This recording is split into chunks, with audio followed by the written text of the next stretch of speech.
Alright, y'all. I got something here that's gonna knock your socks off. So let's get started because it's gonna be a long lesson. Saturn is a very cold and dry being. It's alive. It's alive.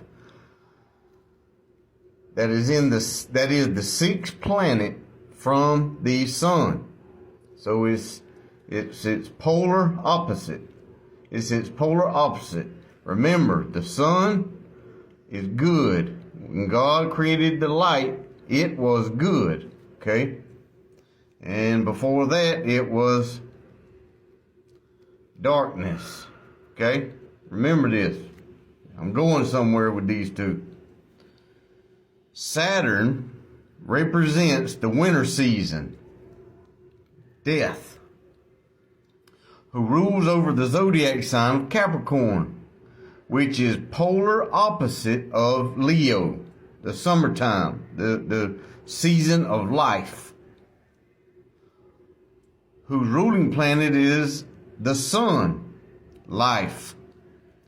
In the celestial cycle, Saturn is always in opposition, the polar opposite, opposition of the good, opposition of the good, which is the bad,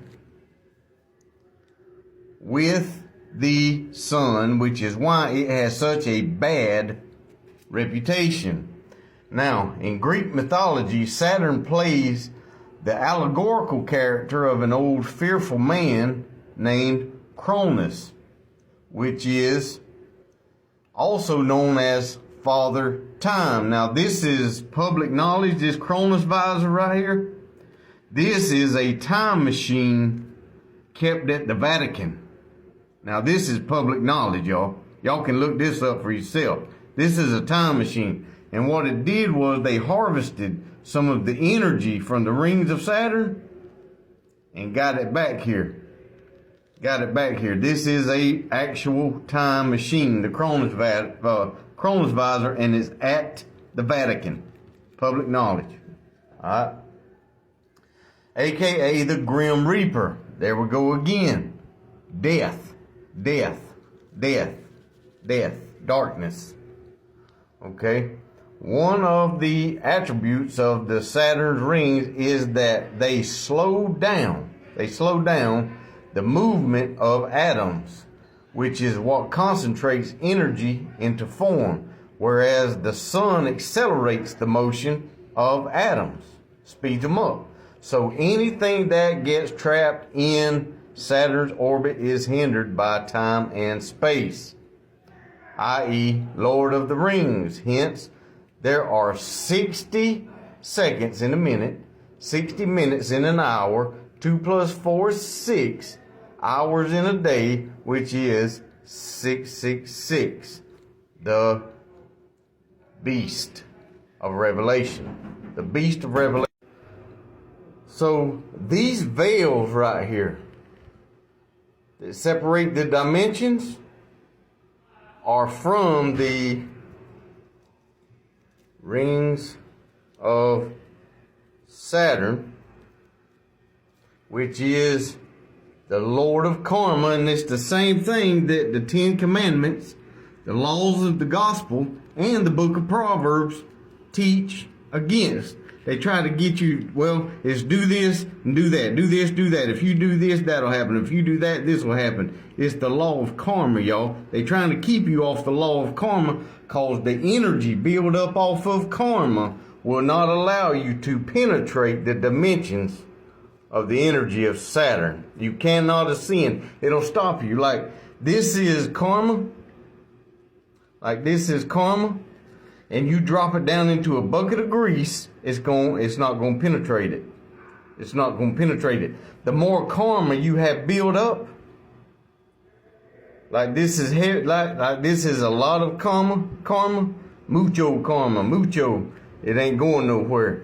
But the less karma you have, the deeper you're going to go into the dimension. The thinner the dimension with the less karma you have. When you get enlightened through the opening of the pineal gland, when you get enlightened by the opening of the pineal gland and you raise your elevation and you come out of the pits of hell, which is the Tower of Babel, which is the system of the Tower of Babel that leaves you in sin, you can start ascending and penetrating the dimensions, which are the energies of Saturn, y'all. So the mark of the beast, which is Saturn,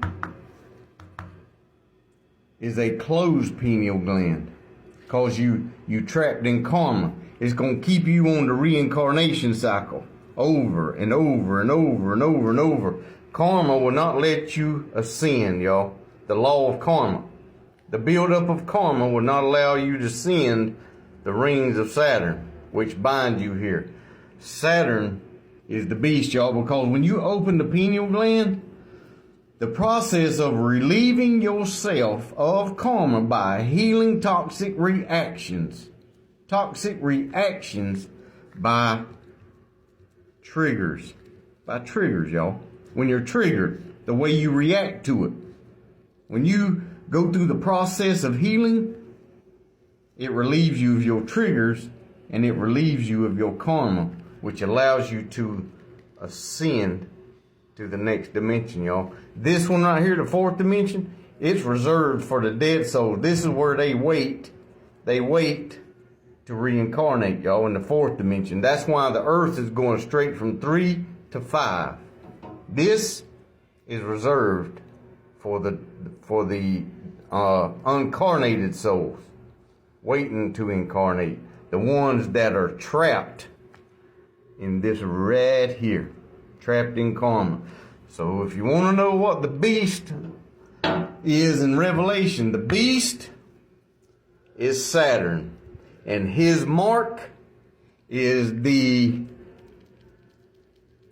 effects of karma, the buildup of karma that will not allow you to ascend to the next dimension.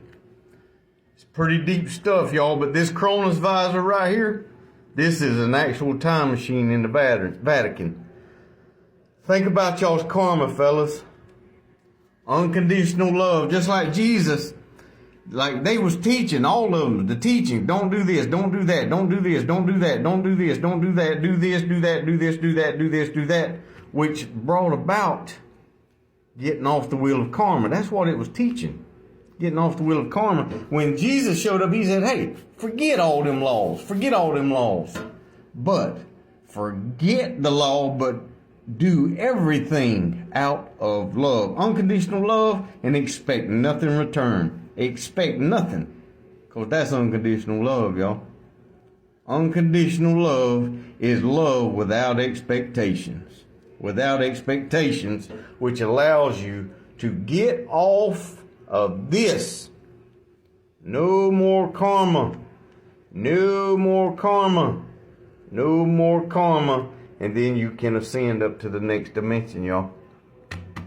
The old laws, the Old Testament, all of them about karma, binding you here, because through karma, so you can't penetrate the rings of the beast, the rings of the Reaper, the rings of the Reaper, y'all.